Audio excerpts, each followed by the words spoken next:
Sir, आपके नज़रिए से जो कांग्रेस पार्टी का ये जो हालात हुए हैं राजस्थान में, इसका ज़िम्मेवार आप किसको ठहराते हैं?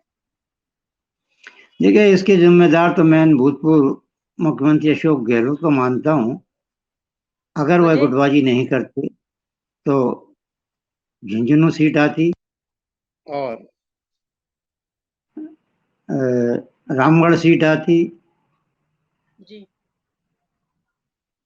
देवली उनियारा सीट आती, क्योंकि जी, जी, ऐसी राजनीतिक चौसर बिछा दी गई थी कि सचिन पायलट जी, को जो टिकट मिले हैं उनको कैसे हरवाया जाए।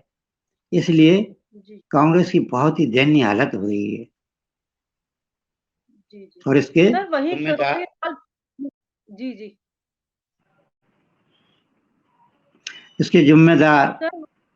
हुँ, अभी तो सब जी, कांग्रेस जन अशोक गहलोत, सचिन पायलट, गोविंद सिंह डोटासरा और टीकाराम जूली को मान रहे हैं कि इनकी गुटबाजी के कारण कांग्रेस कार्यकर्ताओं को तवज्जो नहीं दी गई और ये जी, मुंगेरी लाल के सपने देखकर मीडिया में ढींग हाँक रहे थे कि हम सातों की सातों सीटें जीतेंगे, मात्र एक सीट जीत हुँ, कांग्रेस की जरूरी बात थी।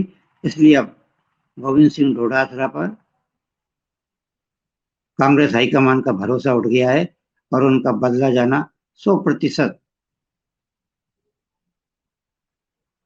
वाजिब है, है। क्योंकि उन्होंने पूरे चुनाव में जिम्मेदारी भी ली थी सारे प्रत्याशियों को जिताने की और उन्होंने हुँ, अशोक गहलोत जैसे चाणक्य को भी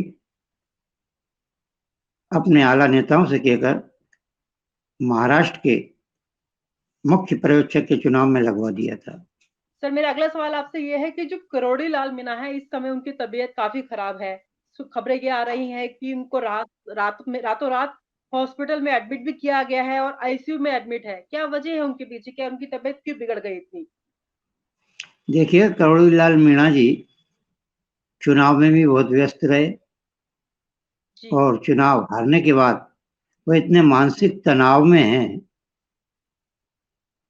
कि वह मीडिया के सामने अपने दर्द को बयां करते हैं, जैसे भूतपूर्व मुख्यमंत्री वसुंधरा राजे कर रही है और कहते हैं कि मेरे पीठ में छुरा भोंक दिया मेरे ही पार्टी के लोगों ने, और जिनसे मैंने समझौता किया था मेरे समाज के लोगों ने मेरे भाई की हार का मुझे जबरदस्त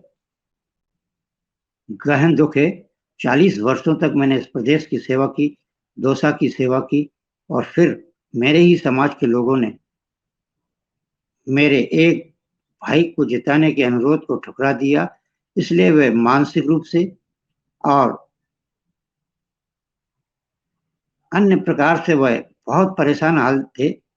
कल उनकी तबीयत ज्यादा नासाज होने के कारण उन्हें जयपुर के एसएमएस चिकित्सालय के आईसीयू में भर्ती कराया गया है। यहाँ अधीक्षक उनकी देख रेख कर रहे हैं, काफी डॉक्टर लोग देख रेख कर रहे हैं। हालांकि स्वास्थ्य के बारे में जो बुलेटिन जारी हो रहा है वह स्थिर उनकी तबीयत को बता रहा है। कुल मिलाकर करोड़ीलाल मीणा अब पूर्ण रूप से टूट चुके हैं, क्योंकि उनकी भाई की हार ने उनको तोड़कर रख दिया है, सामाजिक प्रतिष्ठा से भी, राजनीतिक प्रतिष्ठा से भी और मीणा समाज की पंचायत से भी। वही चर्चा कर रहे हैं हम, जहां एक और कांग्रेस में प्रदेश स्तरीय गुटबाजी चल रही है, जूतम पेजार चल रहे हैं, एक दूसरे पर आरोप और प्रत्यारोप के दौर चल रहे हैं। कल कोटा में भी संविधान के 75वें दिवस पर एक संगोष्ठी आयोजित की गई थी, जिसमें हाल ही में भारतीय जनता पार्टी से कांग्रेस में आए लोकसभा प्रत्याशी प्रहलाद गुंजल,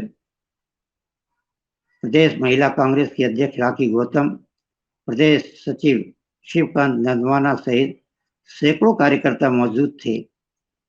जैसे ही वक्ताओं ने अपने अपने विचार रखे, एक कांग्रेस के वरिष्ठ नेता ने जब लीग से हटकर बाबा साहब अम्बेडकर पर तो बोलते न बोला तो नहीं, लेकिन उन्होंने लोकसभा प्रत्याशी प्रहलाद गुंजल को हराने वाले जयचंदों की सूची जब जारी की, लोगों के नाम लिए, तो शांति धारीवाल गुट के कार्यकर्ता भड़क उठे और उन्होंने हाथापाई तक करने की कोशिश की। हंगामा इतना तगड़ा था कि शहर अध्यक्ष और प्रदेश सचिव असहाय से महसूस कर रहे थे अपने आप को, जहां एक और से लोकसभा और विधानसभा चुनावों में हारे प्रहलाद गुंजल और राखी गौतम के समर्थक जयचंदों की बात गिना रहे थे, वहीं शांति धारीवाल के समर्थक उनको यह बता रहे थे कि हार का कारण वह कौन से जयचंद थे जिन्होंने कांग्रेस को हराया और लोकसभा के प्रत्याशी ने कांग्रेस की कार्यकर्ताओं की कदर नहीं की, इसलिए चुनाव में उनको हारना पड़ा। कुल मिलाकर इस समय राजस्थान सूबे में कांग्रेस की हालत बहुत फजीयत की, बहुत दयनीय हो रही है, जहां एक और प्रतिपक्ष के नेता टीकाराम जूली अब सपना देख रहे हैं कांग्रेस का कि कांग्रेस को पुनः सत्ता में लाएंगे। वह विधायकों का कैबिनेट बना रहे हैं, उनका शैडो बना रहे हैं और उनको हर विभाग बांटेंगे जैसे सत्ता में कैबिनेट मंत्री के रूप में बांटे जाते हैं। कुल मिलाकर अब कांग्रेस की ये नाटक नौटंकी जनता बहुत बारीकी से समझ गई है और चाहे वह कैबिनेट बना लें या विधानसभा में हंगामा कर लें, कुल मिलाकर भजनलाल सरकार को अब प्रगति के पहिए पर दौड़ने से कांग्रेस के आला नेता भूतपूर्व मुख्यमंत्री अशोक गहलोत, सचिन पायलट, गोविंद सिंह डोटासरा, टीकाराम जूली रोक नहीं सकते हैं, क्योंकि उन्होंने 5 सीटें जीतकर ये सिद्ध कर दिया है कि राजस्थान की जनता उनके साथ है। विधानसभा के चुनाव में सबसे बड़ा मुद्दा तो यही था कांग्रेस की ओर से कि ये पर्ची की सरकार है और 11 महीने तक कोई विकास नहीं किया है, लेकिन जनता ने उनके घोषणा पत्र के 50% वादे पर मोहर लगाई है। इसलिए अब भजनलाल सरकार फुल मूड में आ गई है। 9, 10, 11 को राजस्थान सीनेट हो रही है, जिसमें अरबों रुपए के एमई होंगे और राजस्थान में उद्योग लगेंगे, प्रगति के द्वार खुलेंगे। मुख्यमंत्री भजनलाल ने युवकों से भी कहा है कि 1 लाख नौकरियां निकाली जाएंगी और युवकों को रोजगार दिया जाएगा। कुल मिलाकर अब राजस्थान सूबे में विकास की गंगा को बहाने के लिए सत्ता के भागीरथी के मल्ला भजनलाल अपनी नाव में बैठकर सरकार के 1 वर्ष पूरा होने पर अब जनता को राहत के पिटारे खोलेंगे और प्रगति की गंगा का प्रवाह करेंगे और राजस्थान सूबे को अन्य सूबों की तुलना में नंबर 1 प्रगतिशील, उन्नतिशील राजस्थान बनाएंगे। यह उनका सपना है। उन्होंने 2 दिन पूर्व ही अखबार नवीसों से इस बात को बहुत दृढ़ता से, बहुत जिम्मेदारी से कहा है। इसलिए अब सूबे में भजनलाल सरकार की जो विकास की तेज गति से आंधी चलेगी, उसमें कांग्रेस का टिकना बहुत मुश्किल रहेगा, क्योंकि अब मुख्यमंत्री भजनलाल पूर्ण रूप से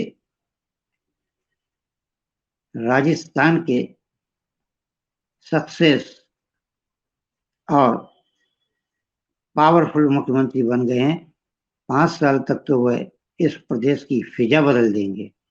रमेश जी, आपने हमें राजस्थान की तमाम जानकारी दी, इसके लिए आपका बहुत बहुत शुक्रिया। नमस्कार। और आप हमसे जुड़े रहने के लिए सब्सक्राइब करें YouTube पर, फॉलो करें ट्विटर पर और लाइक करें Facebook पर। और ज्यादा जानकारी के लिए आपको टाइप करना होगा सिर्फ न्यूज नशा।